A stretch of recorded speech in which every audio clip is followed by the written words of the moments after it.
দেশ সন্ধ্যা স্বাগত জানাচ্ছি আমি ফখরুল ইসলাম। নির্বাচন অনুষ্ঠানের দাবি করাটাই যেন অপরাধ বলেন বিএনপির ভারপ্রাপ্ত চেয়ারম্যান তারেক রহমান। 2026 সালের ফেব্রুয়ারি অথবা এপ্রিলে নির্বাচন চায় জামাত ইসলামী। জাতীয় ঐকমত্য কমিশন কারো শত্রু নয়, 6 মাসের মধ্যে জাতীয় সনদ বললেন সংবিধান সংস্কার কমিটির প্রধান জনাব আলী রিয়াজ।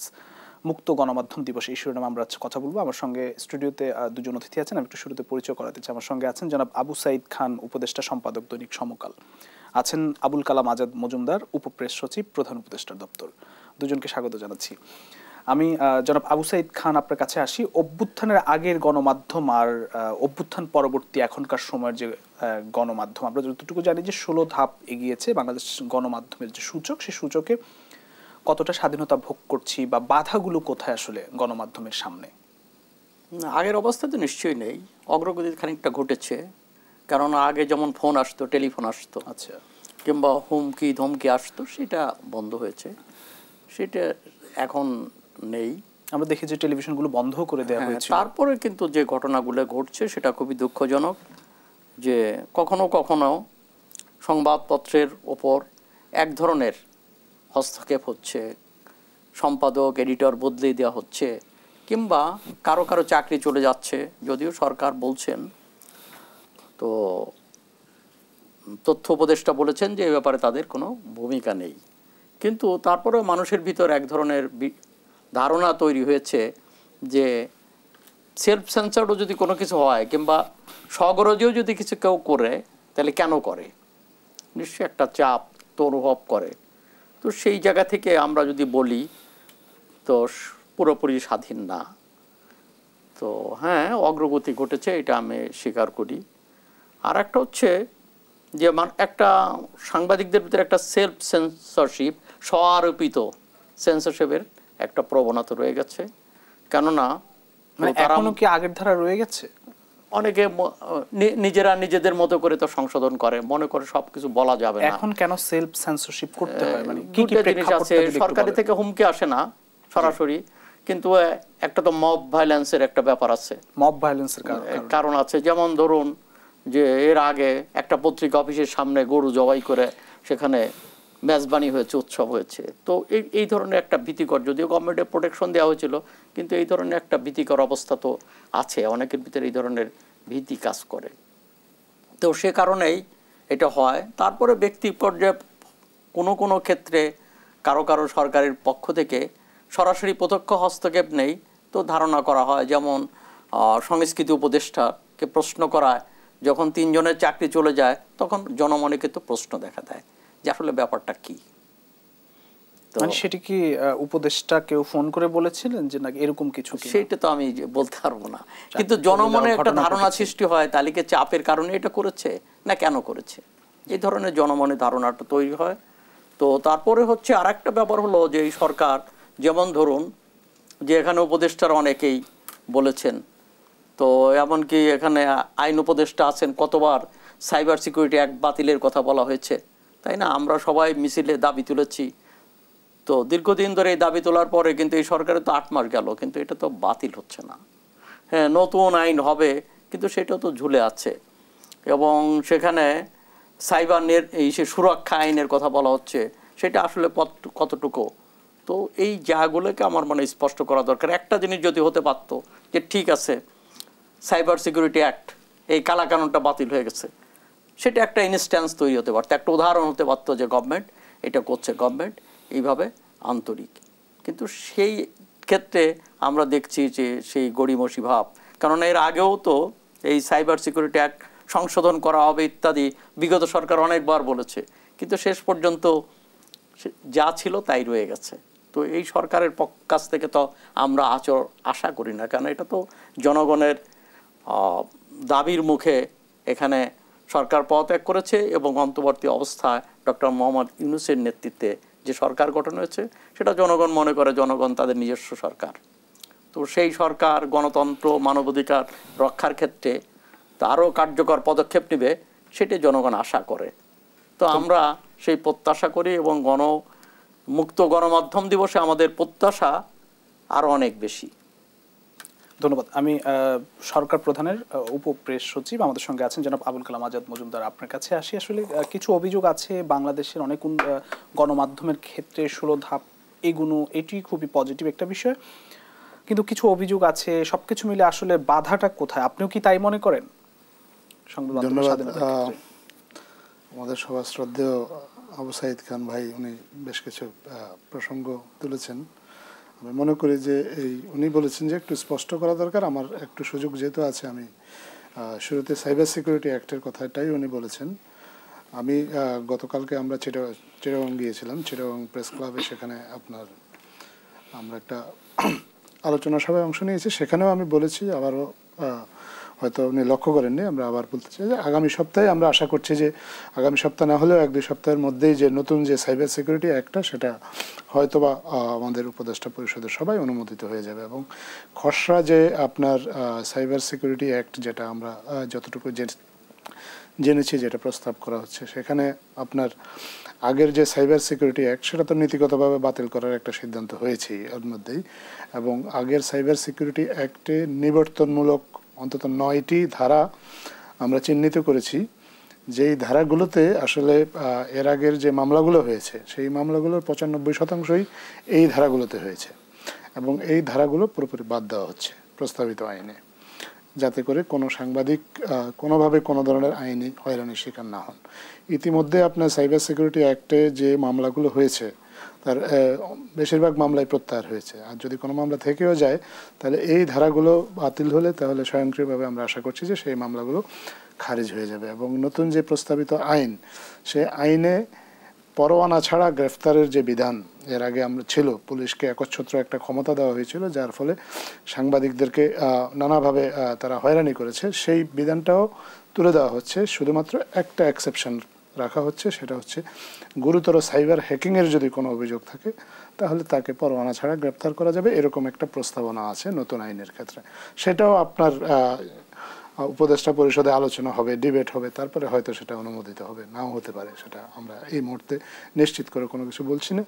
কিন্তু আমরা বিশ্বাস করি যে নতুন যে আইনটা সরকার করতে যাচ্ছে বা যে আইনটা নিয়ে যেটা আলোচনা হচ্ছে, খুব শিগগিরই সেটা হয়ে গেলে অন্তত আইনি যে বাধাগুলো সাংবাদিকদের জন্য সবচেয়ে বড় থ্রেট ছিল আসলে গত বেশ কিছু বছরে 2018 সালে আপনার নির্বাচনের ঠিক আগে এই ডিজিটাল সিকিউরিটি অ্যাক্টটা আপনার করা হয়েছিল, এবং সেটা দিয়ে সেটাকে ব্যবহার করে সাংবাদিকদেরকে কিভাবে হয়রানি করা হয়েছে বাংলাদেশের সাংবাদিক মাত্রই সেটা জানেন, সাধারণ মানুষও জানেন।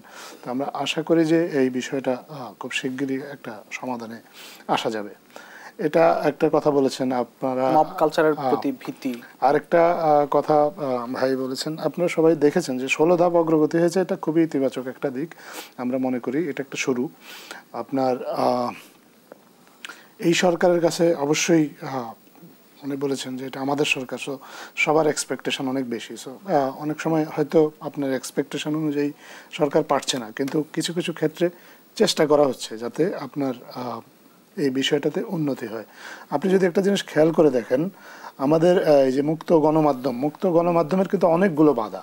মুক্ত গণমাধ্যম এর আগে আমরা দেখেছি মুক্ত গণমাধ্যমের সবচেয়ে বড় বাধা অবশ্যই সরকার ছিল, আমরা এর আগে দেখেছি।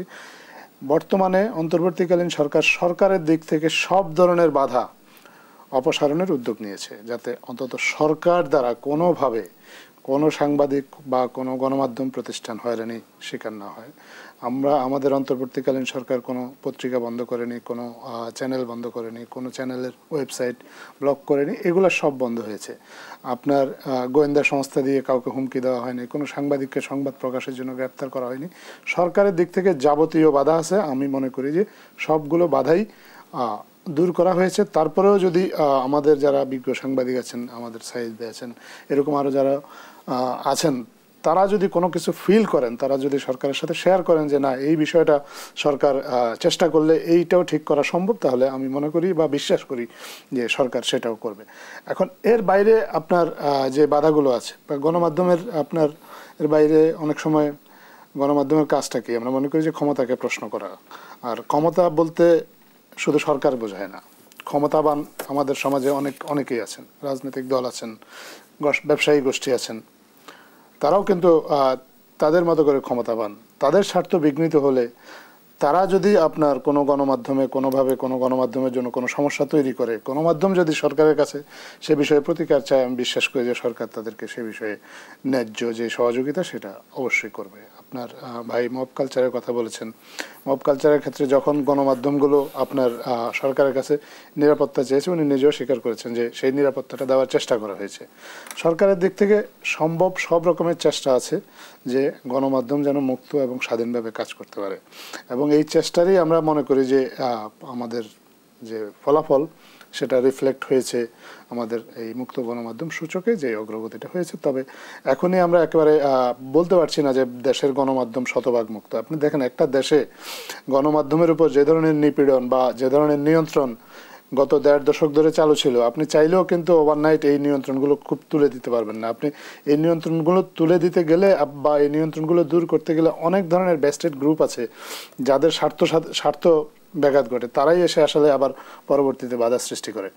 তো আমি মনে করি যে সরকারের দিক থেকে আন্তরিকতার কোনো ঘাটতি নেই, চেষ্টারও কোনো কমতি নেই, এবং চেষ্টার কিছু ফলাফল আমরা এর মধ্যেই দেখেছি এবং সেটা আমাদের মুক্ত গণমাধ্যম সূচকে প্রতিফলিত হয়েছে। একদম স্পষ্ট। ধন্যবাদ। আমি বিরতি থেকে ফিরে এসে আবার আলোচনা ফিরতে চাই। প্রিয় দর্শকদের সঙ্গে নিচ্ছে একটা ছোট্ট বিরতি, ফিরছি একটু পর, সঙ্গেই থাকবেন। স্বাগত জানাচ্ছি। আমরা যেতে চাই জনাব আবু সাঈদ খান, আপনার কাছে আসি। গণমাধ্যমের যে বিকাশ, সে বিকাশ এখন আসলে কতটা হচ্ছে বা বাধা দেখেন কোথায়? প্রথমত হচ্ছে যে গণমাধ্যমের শক্তি কি? তার শক্তি হচ্ছে সাংবাদিক। তাদেরই তো চাকরির নিশ্চয়তা নেই, ইচ্ছে করলে যে কোনো সময় তাদেরকে চাকরি থেকে খারিজ করে দেওয়া যায়। তো এখানে একটা ভয়েস বোর্ড আছে, প্রিন্ট ভার্সনের একটা ভয়েস বোর্ড আছে, কিন্তু সেটার বাস্তবায়ন কতটুকু? সেটা কি পুরোপুরি বাস্তবায়ন হচ্ছে কিংবা হয়েছে? আমরা যদি বলি, এই যে আমরা যেখানে কথা বলছি, তো ইলেকট্রনিক মিডিয়াতে তো কোনো ভয়েস বোর্ডই নেই, এখানে কোনো নির্দিষ্ট নীতিমালা নেই, যখন খুশি যে বেতনে করা হচ্ছে। তাহলে একটা হচ্ছে যে সাংবাদিকদের তো চাকরির নিশ্চয়তাটা দরকার, তার বেতন ভাতা ঠিক করা দরকার, এবং তার চাকরির নিশ্চয়তা ইচ্ছে করলেই তো তাকে যেন মানে এই পত্রপাঠ বিদায় দিতে না পারে, এই ব্যাপারটাও তো বিবেচনার বিষয়।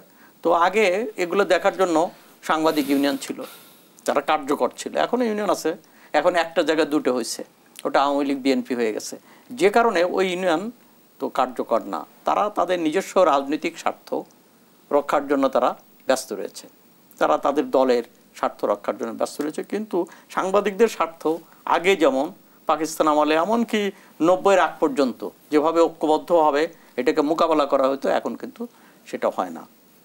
তো এই বিষয়গুলো আছে।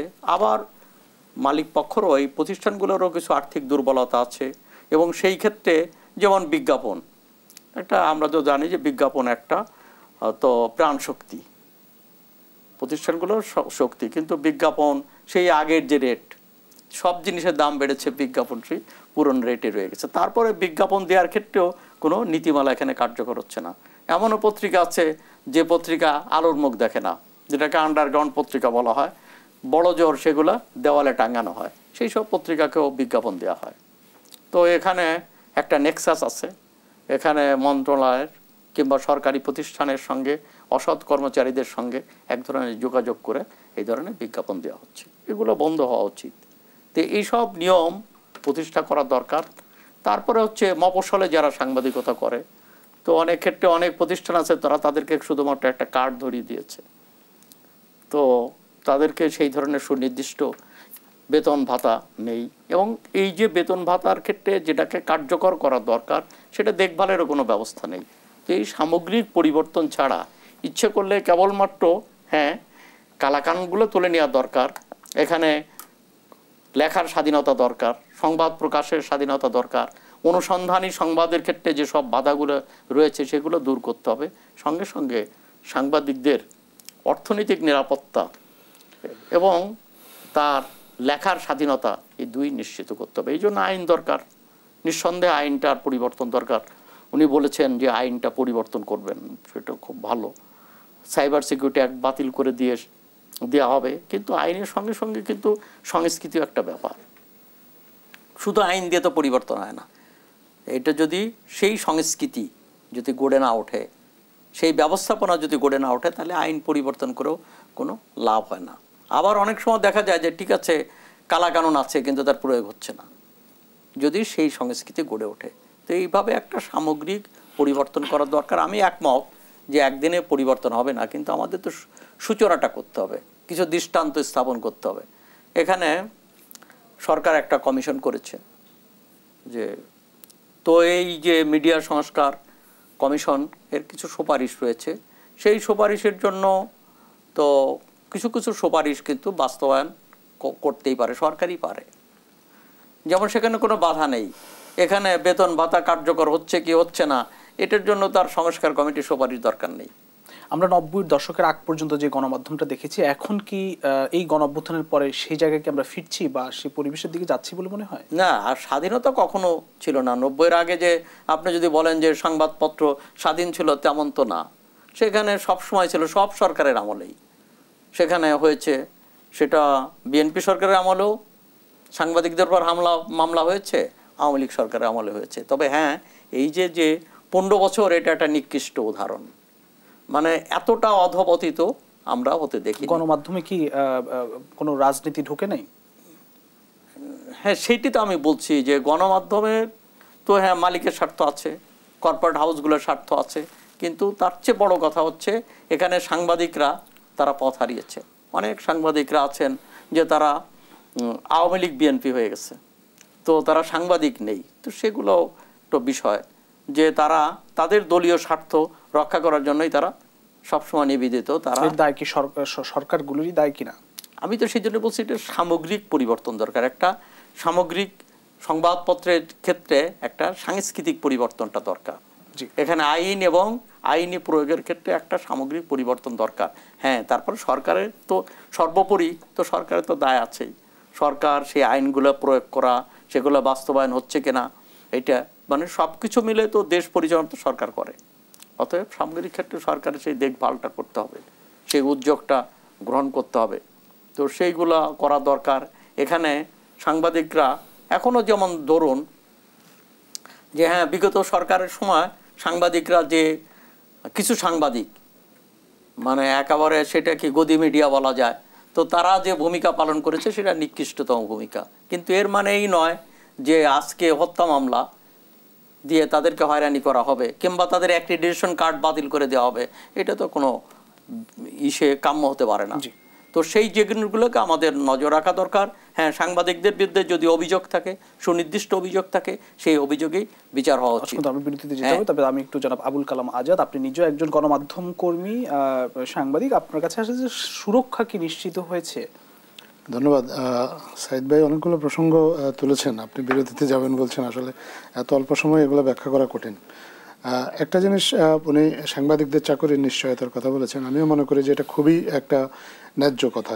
3 জন সাংবাদিকের চাকরি চলে গেছে, এটা নিয়ে আমরা কথা বলছি, প্রত্যেকেই কথা বলছি।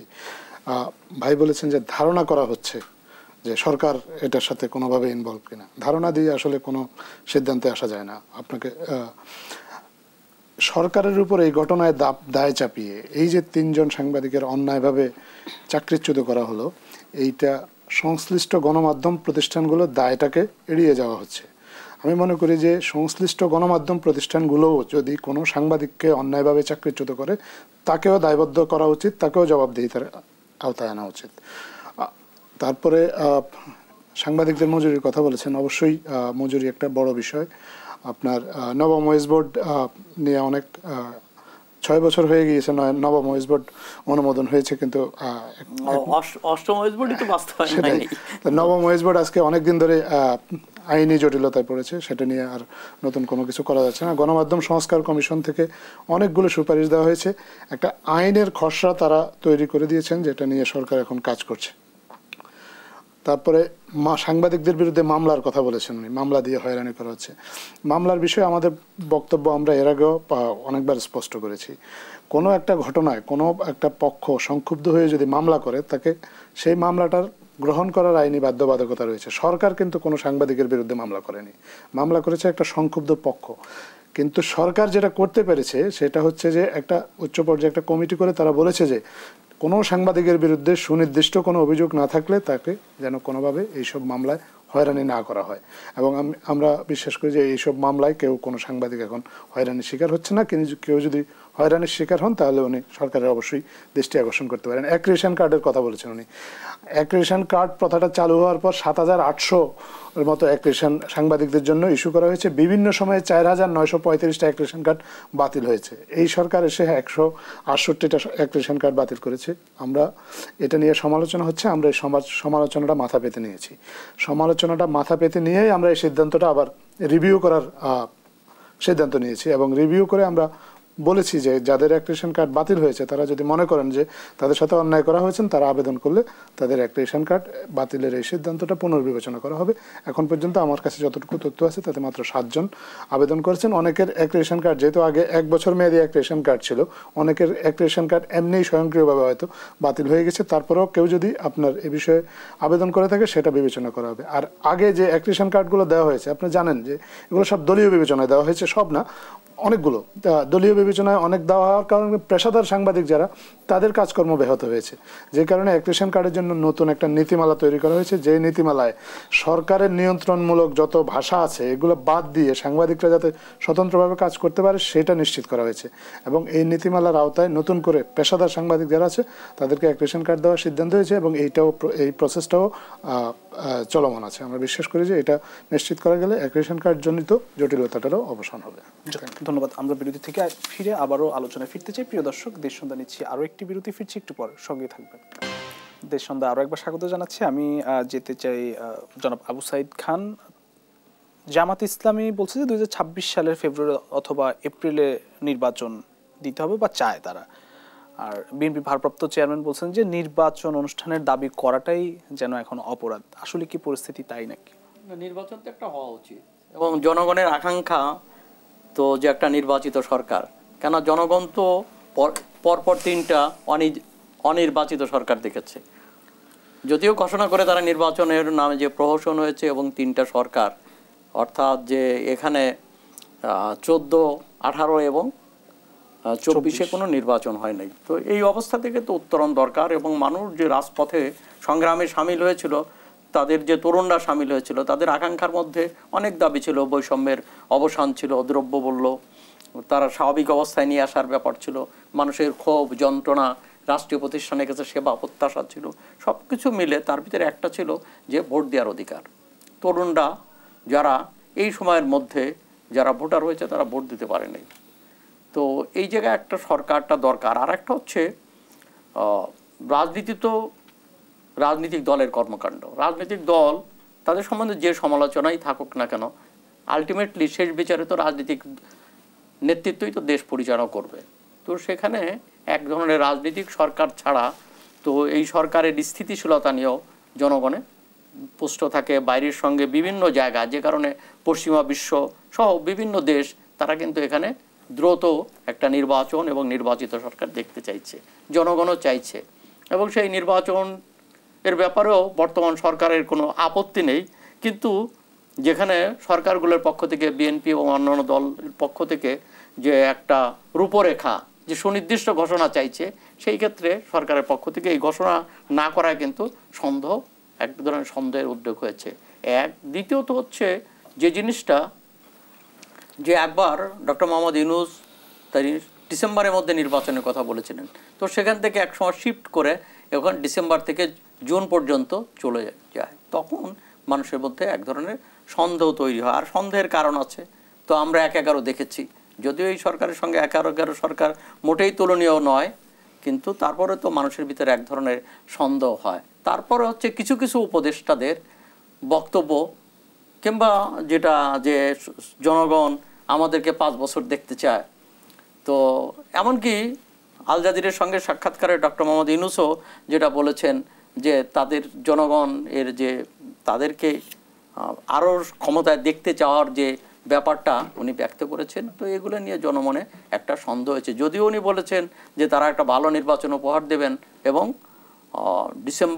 ডিসেম্বর থেকে জুনের মধ্যে সেটা উপহার দেবেন, তাতে ওই বক্তব্য স্ট্রিক্ট করে না। তারপরে এই প্রসঙ্গগুলো অবতারণার মধ্য দিয়ে জনগণের সন্দেহটা ঘনীভূত হয়।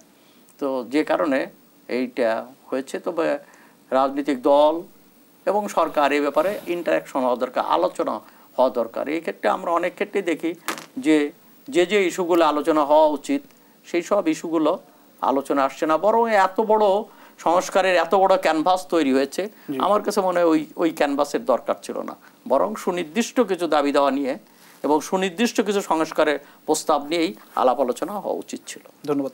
জনাব আবুল কালাম আজাদ মজুমদার, আপনার কাছে আসি যে আসলে মানুষের মধ্যে নির্বাচন এবং সংস্কার নিয়ে একটি সংশয় তৈরি হয়েছে। তারেক রহমান বলছেন যে নির্বাচনের দাবি করাটাও এখন অপরাধের পর্যায়ে পড়ে, মানে এরকম পরিস্থিতি কি আসলে তৈরি হয়েছে আপনারা মনে করেন কিনা, বা আপনারা মানুষের সংশয় শঙ্কাগুলো কি দূর করবেন কিনা, বা রোডম্যাপের বিষয় আছে সেগুলো দিবেন কিনা? ধন্যবাদ। উনি হয়তো কোনো কারণে মনোকষ্ট থেকে বা কারো কথায় ওনার মনে হয়েছে এরকম, উনি ভালো বলতে পারবেন কেন এটা বলেছেন। সরকারের দিক থেকে একটা জিনিস খুব পরিষ্কারভাবে বলা হয়েছে, নির্বাচনের যে সময়সীমার কথাটা, ডিসেম্বর থেকে জুনের মধ্যে। সরকার তো সেই সময়সীমা থেকে সরে আসেনি। তো যতক্ষণ পর্যন্ত সরকার সেই সময়সীমাটাকে লক্ষ্য রেখে কাজ করবে, ততক্ষণ পর্যন্ত আমি মনে করি যে সরকারের উপর একটু আস্থা এবং বিশ্বাসটা রাখা উচিত, যাতে সরকার কাজ করতে পারে। কারণ এই সময়সীমাটা নিয়ে কাজ করার জন্য সবার সহযোগিতা প্রয়োজন। এই সময়সীমা থেকে সরে আসার কোনো সম্ভাবনা আছে যেখান থেকে সরে আসার? আমি তো সেরকম কোনো সম্ভাবনার কথা শুনিনি, যেহেতু এনসিপি বলছে যে তারা রাজনৈতিক দলের আগে কোনো নির্বাচন চায় না। রাজনৈতিক দল তার বক্তব্য দেবে, রাজনৈতিক দলের নিজস্ব বক্তব্য, নিজস্ব রাজনৈতিক লক্ষ্য উদ্দেশ্য থাকবে, এটা খুব স্বাভাবিক জিনিস। এটা সরকার একটা নির্দিষ্ট সময়সীমা জনগণের সামনে উপস্থাপন করেছে। এই জনগণের মধ্যে রাজনৈতিক দলগুলো আছে, সবার কাছেই কিন্তু এটা একটা সামগ্রিকভাবে এটা একটা সরকারের অঙ্গীকার। এই অঙ্গীকারটাকে বাস্তবায়ন করার জন্য সরকার তার নির্দিষ্ট প্রক্রিয়া মেনে কাজ করছে। যতক্ষণ পর্যন্ত এই প্রক্রিয়াতে কোনো বিচ্যুতি না ঘটছে, ততক্ষণ পর্যন্ত আমার অনুরোধ সবার কাছে যে সবাই আস্থা রাখুন, বিশ্বাস রাখুন। এরকম কোনো বিষয় নেই যে নির্বাচনের প্রক্রিয়া থেকে সরকার সরে যাচ্ছে। কারণ একটা সুস্থ সুন্দর নির্বাচন শুধু একটা না, আসলে পরবর্তী সময়েও যে নির্বাচনগুলো যে হবে, সংস্কারের অনেক বড় ক্যানভাসের কথা বলেছেন। অবশ্যই সংস্কারের অনেকটা বড় ক্যানভাস নিয়ে সরকার কাজ করেছে, কিন্তু সেই ক্যানভাসের মধ্যেও সংস্কার প্রায় 2000-এর মতো সংস্কার প্রস্তাব এসেছে বিভিন্ন কমিশন থেকে। সেখান থেকে সংক্ষিপ্ত করে 160টার মতো প্রস্তাব রাজনৈতিক দলগুলোর কাছে উপস্থাপন করা হয়েছে। এগুলোর একটাই উদ্দেশ্য, যাতে দেশের রাজনৈতিক সংস্কৃতিতে পরিবর্তন আসে। শুধু আগামী নির্বাচন না, পরবর্তী নির্বাচনগুলো যাতে সুন্দর হয় এবং রাজনৈতিক সংকট যেটা বারবার আসে সেটা যেন না হয়, এই জন্য কাজ করছে। এবং এইগুলা নিয়ে যে কাজটা এগিয়ে যাচ্ছে, এই কাজে রাজনৈতিক দলগুলো সহযোগিতা প্রয়োজন এবং তারা সহযোগিতা করছেও। আমি মনে করি যে এখন পর্যন্ত সবকিছু অন ট্র্যাক আছে। সরকার তো জুন 2026 সালের জুন পর্যন্ত সময়সীমা বেঁধে দিয়েছে, সরকার সংস্কারের কার্যক্রম এগিয়ে নিচ্ছে, কিন্তু সরকার আসলে রূপরেখা বা রোডম্যাপ দিতে অসুবিধা কোথায়? এটাই তো রোডম্যাপ, সুনির্দিষ্ট রোডম্যাপ চেয়েছে। সুনির্দিষ্ট রোডম্যাপ দেওয়ার জন্য তো আপনাকে যে প্রক্রিয়াগুলো চলছে সেগুলো একটা সুনির্দিষ্ট পর্যায়ে আসতে হবে। আপনার একটা রাজনৈতিক ঐক্যমত্য সৃষ্টির আপনার কার্যক্রম চলছে। ঐক্যমত্যটা যদি তৈরি হয়ে যায়, বা একটা জুলাই চার্টার তৈরির কথা বলা হচ্ছে, চার্টারটা যখন তৈরি হয়ে যাবে তখন তো আপনি জানতে পারবেন যে এই চার্টারের মধ্যে কী কী আছে এবং এগুলো বাস্তবায়নের জন্য আসলে কতদিন লাগবে। সুনির্দিষ্ট প্রক্রিয়ায় যদি সুনির্দিষ্ট কোনো অগ্রগতি না হয়, সুনির্দিষ্ট দিনক্ষণ ঘোষণা করা তো কঠিন। কিন্তু রাজনৈতিক দলগুলোর যে চাওয়া আর সরকারের যে কাজ, আমি তো এটার মধ্যে খুব একটা ফারাক দেখছি না। জি, সরকার কি মানবিক করিডোরের বিষয় নিয়ে খুব আলোচনা হচ্ছে? আসলে মানবিক করিডোরের বিষয়ে যদি আপনারা সংবাদ সম্মেলন করে বলেছেন, পররাষ্ট্র দপ্তর থেকে পররাষ্ট্র উপদেষ্টা একটি কথা বলেছেন, যার কারণে সমালোচনাটি তৈরি হয়েছে, এই ধরনের কোনো সিদ্ধান্ত কি নিতে যাচ্ছে কিনা? না, আমরা তো সংবাদ সম্মেলনে বলেছি যে এরকম কোনো সিদ্ধান্ত এখনো হয়নি। যেটা যে কোনো মানবিক সহায়তা মায়ানমারে যদি পৌঁছাতে হয়, যে কোনো, আমরা বলেছি যে কোনো আপনার উদ্যোগ জাতিসংঘের নেতৃত্বে হবে। আর জাতিসংঘ কাজ করে স্টেট অ্যাক্টরগুলোর সাথে, বাংলাদেশ সরকার পাশাপাশি মায়ানমার সরকার। যদি জাতিসংঘের মাধ্যমে মায়ানমার সরকার সম্মতি দেয় বা বাংলাদেশ সরকার তখন যদি সম্মত হয়, তাহলে আমাদের আরও যারা স্টেক হোল্ডার আছে তারাও যদি আমাদেরকে মনে করে যে হ্যাঁ এটা করা উচিত, সবার মতামত নিয়েই কিন্তু একটা সিদ্ধান্ত দেওয়া হবে। মানবিক সহায়তা দেওয়াটা কিন্তু, বা কাউকে মানবিক সহায়তা দিতে চাওয়াটা অপরাধ না। মানবিক সহায়তা যদি আপনার পাশে যদি ফ্যামিলি লাইক একটা সিচুয়েশন তৈরি হয়, তাহলে আপনি চাইবেন অবশ্যই মানবিক সহায়তা দিতে। মায়ানমারে যখন আপনার ভূমিকম্প হয়েছে কদিন আগে, কিন্তু বাংলাদেশ সেনাবাহিনীর ত্রাণ সেখানে পৌঁছানো হয়েছে। সো মানবিক সহায়তা তো বাংলাদেশ সরকার দিতেই পারে। এখন রাজনৈতিক দলগুলোর নিরাপত্তা, দেশের সার্বভৌম নিরাপত্তা নিয়ে শঙ্কা প্রকাশ করছে, আমি সেটাই বলছি যে বিএনপি বলছে যে নির্বাচিত সংসদই পারে এই ধরনের সিদ্ধান্ত। আমি সেই প্রসঙ্গটাই বলছি যে যদি নিরাপত্তা ঝুঁকি তৈরি হয়, তাহলে সবার সাথে আলোচনা করে নিরাপত্তা ঝুঁকি যদি থাকে তাহলে সরকার সবার সাথে আলোচনা করে সেভাবে সিদ্ধান্ত নেবে। কিন্তু যখন এখন পর্যন্ত যে সিদ্ধান্তটা হয়নি সেই সিদ্ধান্তের সমালোচনা করাটা আমি মনে করি যে খুব একটা যৌক্তিক না। একদম ধন্যবাদ। আমি জনাব আবু সাইদ খান আপনাকে শেষ করতে চাই, আপনি যদি মানবিক করিডোর নিয়ে বা আপনি তো শেষ কথা কি বলবেন? আমার কাছে যেটা মনে হয় যে উপদেষ্টাদের অনেক সময় কিছু আগাম কথা কিংবা এক ধরনের সমন্বয়হীনতা আমরা লক্ষ্য করি, যে কারণে এই ধরনের সমস্যাগুলো এগুলো আলোচনায় হয়। তবে হ্যাঁ, মানবিক সহায়তা দিতে পারে, এখন সেটা অনেক রকম হতে পারে। সেটা করিডোরের বিষয়টা খুবই সেখানে কনসেনসাসের বিষয়, রাজনৈতিক নেতৃত্বের সঙ্গে সরকারের সিদ্ধান্তের ভিত্তিতে হতে পারে। আর একটা হচ্ছে সহায়তা, মানবিক সহায়তা, সেটা তো আগেও দেওয়া হয়েছে এবং সেটা বাংলাদেশের ক্ষেত্রে তো কোনো বাংলাদেশ বাধা হয়ে নেই।